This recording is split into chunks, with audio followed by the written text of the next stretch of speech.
Olá, meu nome é Lucas e ao longo da discussão que se inicia agora nós falaremos sobre o potencial de repouso. O potencial de repouso é um fenômeno elétrico que acontece em praticamente todas as células do nosso corpo. Ele se caracteriza por uma distribuição assimétrica, ou seja, diferente entre um lado e outro, de íons na membrana plasmática. Dois íons vão ser especialmente importantes na discussão de agora. O íon sódio, que a gente vai representar com a cor vermelha e com o seu símbolo, Na de sódio, e o mais indicando que é um íon, é um cátion, tecnicamente, e o íon potássio, que a gente vai indicar com a cor azul, o símbolo K, que é o símbolo associado ao elemento potássio, e também o sinal positivo indicando que também é um cátion. Então são dois íons positivos. Então, de modo bem resumido, o potencial de repouso se caracteriza por um acúmulo de sódio, muito íon sódio, do lado de fora da célula, do lado de fora da membrana plasmática, e proporcionalmente não muito potássio do lado de dentro da membrana plasmática, do lado de dentro da célula. O resultado vai ser um acúmulo de cargas positivas do lado de fora, comparando com o lado de dentro.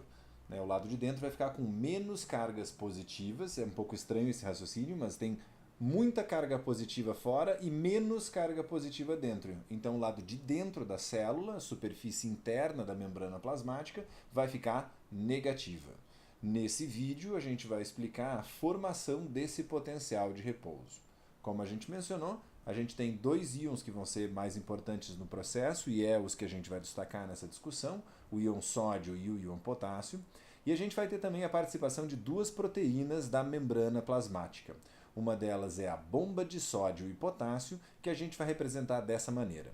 Em cinza, a gente tem o que seria a membrana plasmática, né? Então, para cima a gente tem o lado externo, para baixo a gente tem o lado interno da célula, e ali em laranja, com a letra A bomba de sódio e potássio. A função dessa bomba, dessa proteína, é transportar três íons sódios para fora da célula e, no mesmo movimento, transportar dois íons potássio para dentro da célula. Ela vai fazer esse transporte com gasto de energia. De modo simples, quando uma proteína ganha o nome de bomba, isso costuma indicar que ela gasta energia. Ela está forçando três sódios para fora e forçando dois potássios para dentro.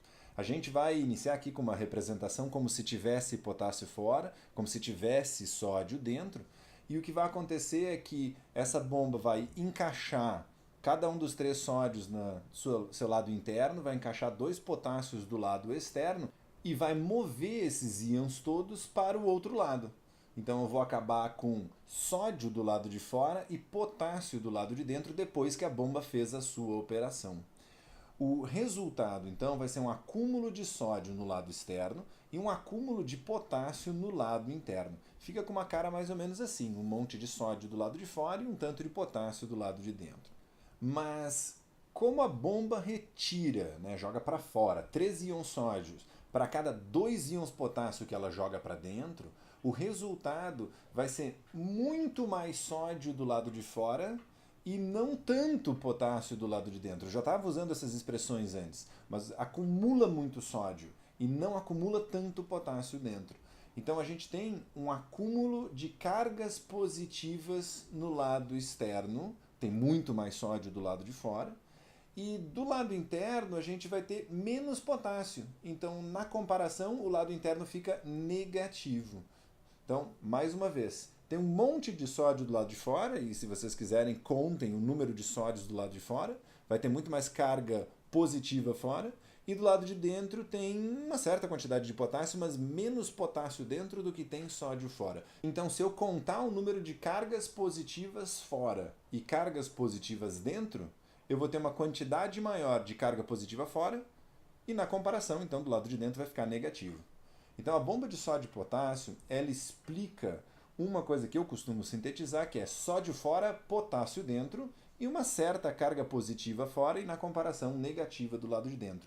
Só que essa bomba de sódio e potássio, ela tem o auxílio de uma outra proteína, o canal de vazamento de potássio.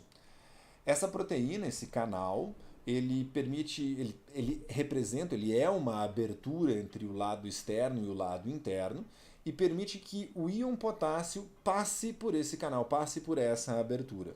Como tem um monte de potássio dentro, a única coisa que vai acontecer com esse potássio é que ele vai sair em pequena quantidade.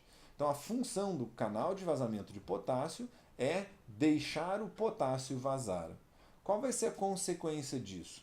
Vamos voltar para a situação que a gente estava antes, um monte de sódio fora, potássio dentro, positivo fora porque tem mais carga positiva do lado de fora, negativo dentro porque na comparação tem menos cargas positivas dentro. A gente tem ali de canto agora a bomba de sódio e potássio, e o que vai acontecer é que um potássio vai se deslocar, vai vazar para o lado de fora pelo canal de vazamento de potássio. O resultado disso é que eu vou ter mais cargas positivas ainda do lado de fora comparado com o lado de dentro. A nossa síntese, então, é que as células do nosso corpo, elas costumam apresentar uma diferença de potencial elétrico entre o lado externo e o lado interno da membrana plasmática. Esse potencial, essa diferença de potencial, ela depende de dois participantes, né, duas proteínas, e também de dois íons. A primeira proteína é a bomba de sódio e potássio, e a segunda proteína é o canal de vazamento de potássio.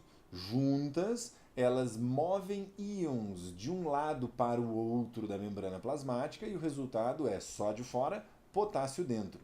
Cargas positivas acumuladas do lado de fora e, na comparação, o lado de dentro fica com uma carga negativa.